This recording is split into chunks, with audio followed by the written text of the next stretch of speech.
Okay, so Avatar is finally here in Fortnite. So far, they've added Katara, Toph, and Zuko in the shop. First off, let me just say, pour one out for my boy Sokka. Initially, I thought we were being robbed because no Suki, but truly we were robbed more than I thought before because no Sokka is criminal. And I have to say now I'm really confused about this image. Was it fan art all along? Is it for a different game entirely? Where did it come from? Anyway, hopefully he is added later. I think it would be cool if they did like a non-bender bundle with Sokka, Suki, maybe Ty Lee and May, maybe even Jet.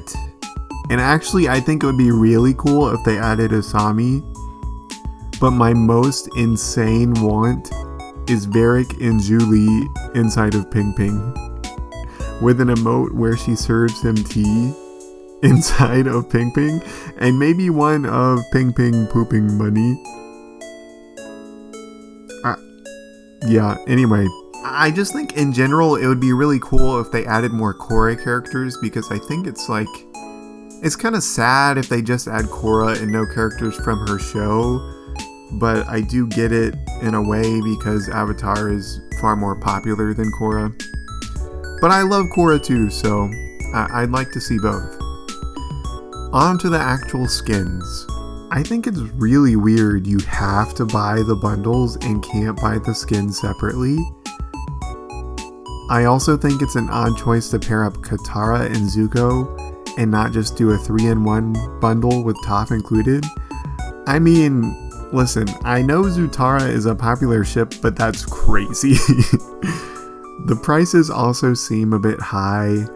I've seen a few people point out that the Invincible bundle, which included 3 skins and multiple back blings, was only 2,800 V-Bucks. Now I'm a huge Avatar fan, and I get massive FOMO, and I have little impulse control when it comes to buying myself a little something something. So I will 100% be buying all of this anyway, and thus I am part of the problem. But it does feel a bit high. And alright, I'm just gonna say it.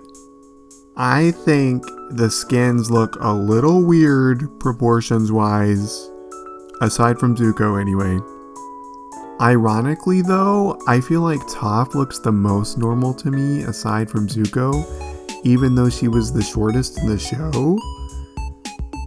This Toph outfit is actually from the comics where she's a little bit older, and I think it was a very clever idea to use her design from the comics to justify making her taller since she's a little older.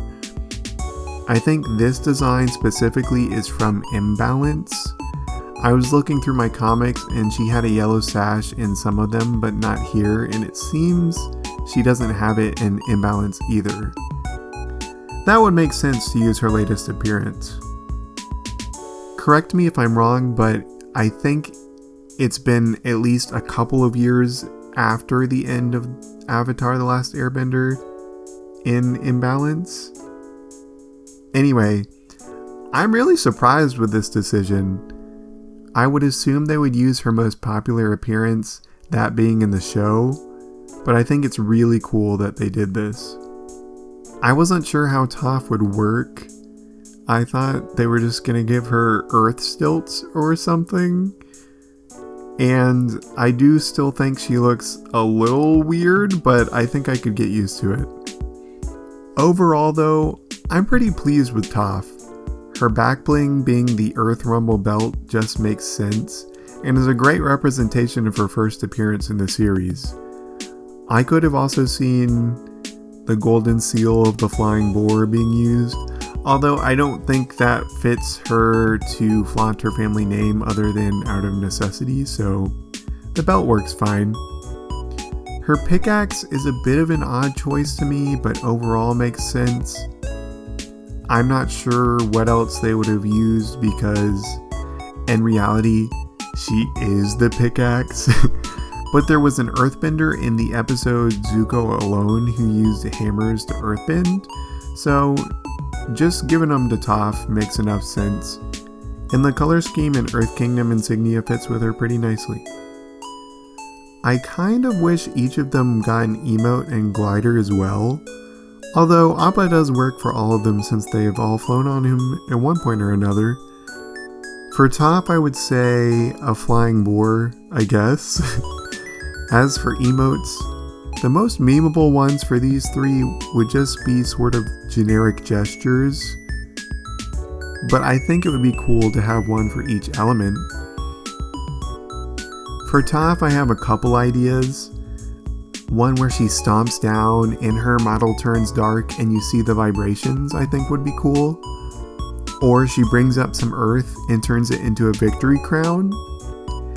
And of course, Melon Lord would be so good, even without words. Just spawn Melon Lord and have them maniacally laughing or something. Zuko is pretty much exactly what I thought he would be like. And I always envisioned him having his dual swords as the pickaxe.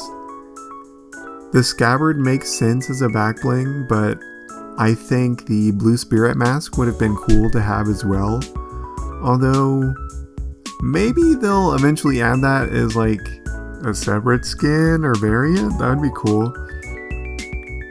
For a Zuko glider, I would say either a generic dragon, or his dragon, or Ran and Shaw. I don't know. There's a few options.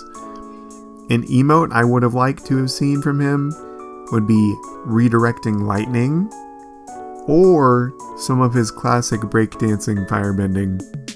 Imagine it with the Agni Kai music.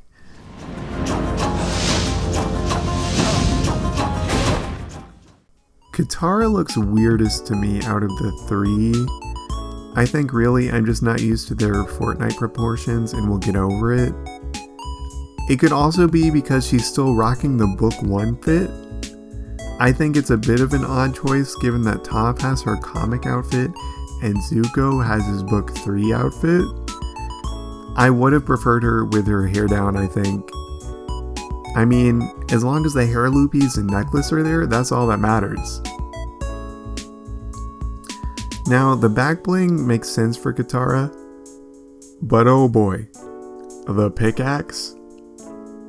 Southern Water Tribe Club? Yeah, I guess, but man, that is Sokka's club. Where is Sokka? Where is our boy? My only thought is that maybe they gave her the club so he could have his boomerang. The copium is strong. Although I did see this screenshot of her NPC dialogue asking if you've seen her brother. Anyway, for a guitar glider, I'm not sure. Maybe just like surfing on water by itself. Or a glider inspired by Tui and Law. For an emote, I personally would have loved to have seen octopus form. It's always been my favorite for some reason. And lastly, there's this emote, which I thought was pretty much guaranteed. It's pretty great. The music sounds similar to the original.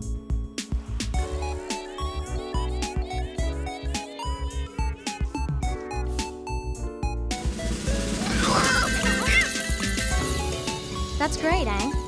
All in all, I think they did a pretty good job. Now, of course, there's Aang and other cosmetics that you can see via leaks and such, but I think I'll just review them in a separate video when the pass releases.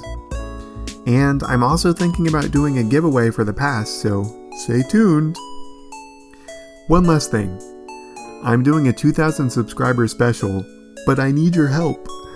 I'm going to make Korra say things you suggest. Let me know any iconic audio clips I should use. They can be TikToks, lines from other cartoons or shows, stuff like that. And I'll edit Korra to lip sync the audio. If you want to see an example of similar editing I've done before, then just check out my Amity but with Katara lines videos. Thank you guys for all the support lately. Make sure to subscribe and use code 8VITAR to support me. Okay, bye.